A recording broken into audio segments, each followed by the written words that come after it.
Party, who literally have neo-Nazi roots. Yeah. Bad. So, good news.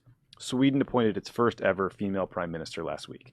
Bad news. She resigned just 7 hours later. Tough. Now, here's the backstory. That's like makes Scaramucci look like a lifer. Yeah, the mooch.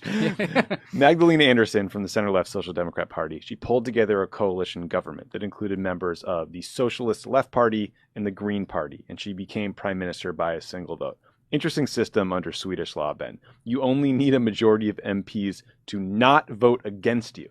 Weird system. Anyway, Andersson's appointment is historic. She has spent the past 7 years as the finance minister and is highly qualified. Sweden is the only Nordic state to never have a woman serve as PM. But here was the bummer. Shortly after she became prime minister, the budget that her party put forward was rejected in favor of one from the opposition that included the right-wing Sweden Democrats Party, who literally have neo-Nazi roots. Yeah. Bad. That caused the Green Party to leave the government coalition that had just formed, and Andersson resigned.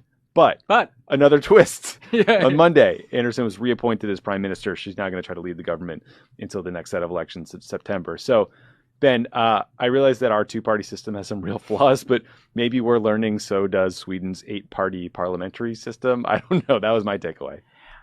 The old models of how you build coalitions have been somewhat scrambled by the rise of these new parties. Yeah. Whether it's like these far-right neo-Nazi parties, not good, or whether it's the rising strength of Greens relative to Social Democrats. And I think what we're seeing in more and more European countries is you have to kind of reinvent the wheel each time that you're putting together a coalition, which makes it more fragile. I think the basic rule of thumb that is a good one is to try to avoid any reliance on the votes of Nazis. That's just, like my recommendation to write that down. Our European friends here. Better to not rely on those votes. Yeah.